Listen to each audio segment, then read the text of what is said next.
be protected by God.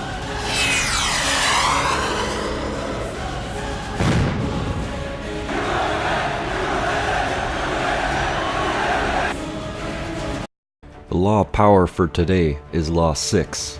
Court attention at all costs. Everything is judged by its appearance.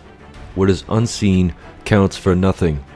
Never let yourself get lost in the crowd, then, or buried in oblivion. Stand out. Be conspicuous at all cost.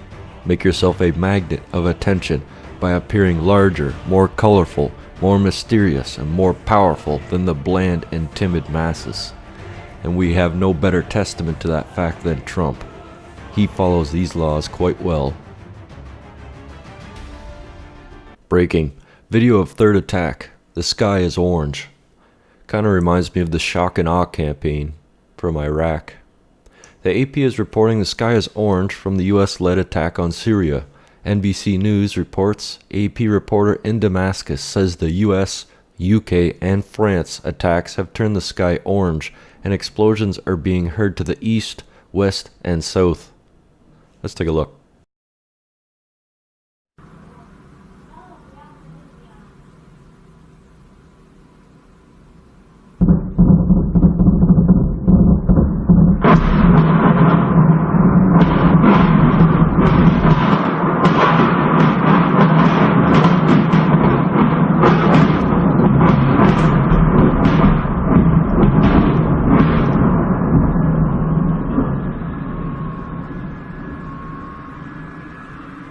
Breaking.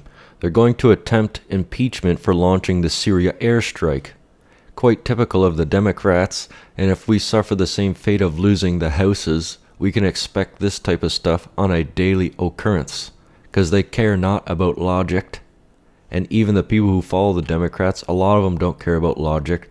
They act on emotion, which is a very dangerous thing to do. Hillary Clinton running mate Senator Tim Kaine is already floating impeachment talks just hours after President Trump approved the Syria airstrikes. From Tim Kaine himself, Trump's decision to launch airstrikes against Syria without Congress's approval is illegal. We need to stop giving presidents a blank check to wage war. Today it's Syria, but what's going to stop him from bombing Iran or North Korea next? We being in the West, we always knew that the redistribution of power would never be given back to us. No country would ever be so foolish as ours to give power away for the last 50 years and expect them to give it back without a fight. Never going to happen. Now, when we look at the Democrats, we see that they're not very truthful, number one, but they're some of the biggest hypocrites on the face of the earth. Point being that Tim Kaine ran as a running mate with Hillary Clinton, who in fact supported the Iraq vote, the Iraq war, which was a war of aggression without congressional approval. How one-sided and how short our memories are. At least that's what they're hoping. But here, right here, Hillary Clinton regrets her Iraq vote, but opting for intervention was a pattern. So obviously this comes from the Washington Post, so I'm not expecting them to say anything bad, more of a fluff piece, but in the end, however, the New York Democrat crossed party lines and voted for the authorization to use military force in Iraq without congressional approval. Big surprise, Tim Kaine. Hypocrite. And here we have again President Obama, who hoped to sow peace, instead led the nation into war. Before he took office in 2008, Barack Obama vowed to end America's grueling conflicts in Iraq and Afghanistan. Both wars were wars of aggression without congressional approval, blah, blah, blah. No Republican took up arms against him to try and get him impeached, but as soon as the tables turned, and this just goes to show the real fact, that the GOP rhinos and the Democrats are two wings of the same bird like most of us thought before. Trump is his own man. He's unique in many different principles. However, in regret, I cannot say that I agree with Trump on this one. I really can't. Breaking.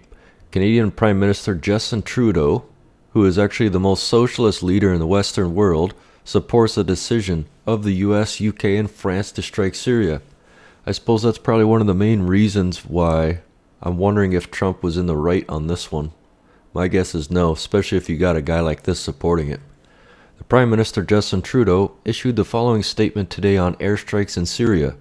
Canada condemns in the strongest possible terms the use of chemical weapons in last week's attack in eastern Ghouta, Syria.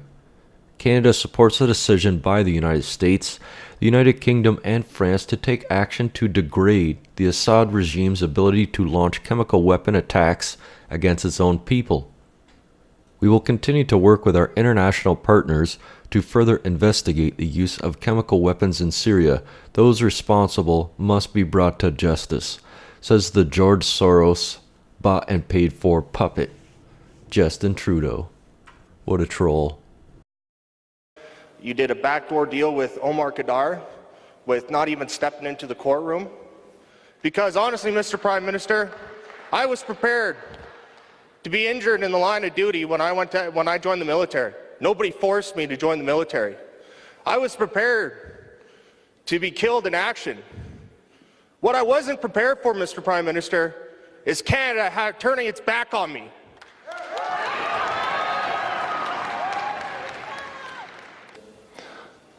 On a couple of elements you brought up. First of all, why are we still fighting against certain veterans groups in court? Because they're asking for more than we are able to give right now. It can also be changed because maternal love is the love that's going to change the future of mankind. So we'd like you to look into we that. like to say people kind, not necessarily mankind. I think now you see why. If this guy agrees with this war after saying that crazy crap is against his own people and his own soldiers, I think we are on the wrong path, my friends. The city of San Jose blames Trump supporters for getting attacked. What figures? This actually gives even more testament to why California should be broken up into separate states, because look at the psychosis that takes place here. From the Ninth Circuit argument Monday morning in Hernandez versus San Jose, city attorneys say the SJPD should not be held responsible for forcing Trump supporters to walk through a violent mob, because attending a Trump rally is an inherently dangerous act. Did they ask for it? And this is what we're dealing with, people. No logic, no empathy, just emotion and rabid psychosis from the communist left.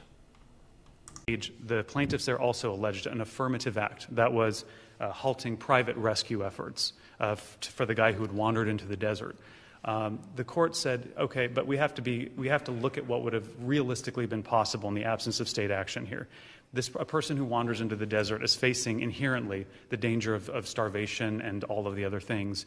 Here, what Estate of Amos and Johnson do stand for is that there are certain activities that when you allege that that's the activity you're engaged in, they are inherently, there are dangers that inhere in that activity. Wandering into the desert is one thing, assuming the police don't make you wander into the desert. It's quite another if the police make you wander into the desert.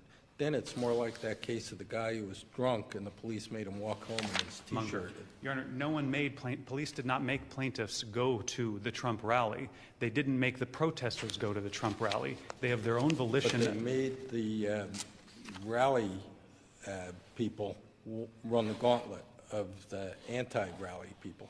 Well, first of all, they didn't. There's no allegation That's that what the complaint says. They don't allege that they were forced out of the building. They say that once they were left with a single exit. So you're saying they should have just stayed in the building all night? At least until the demonstration ended. But that's not the hill I want to die on. I am Well, much silly more. unless it's alleged. I am much more. It doesn't matter, Your Honor. Judge Kleinfeld, why it doesn't matter is just like wandering into a desert. When you wander into a political rally where you're going to face political opponents, it doesn't matter what the police do afterwards, even if that thing afterwards makes it more dangerous than the other alternative they could have come up with, because you were already facing the danger, the specific danger that you allege caused your injury, which is confronting political protesters. Because you already faced it, the state action is absent. But I want to quickly... You must keep pushing forward and always have the courage to be yourself. America is better when people put their faith into action. Pray to God and follow His teachings.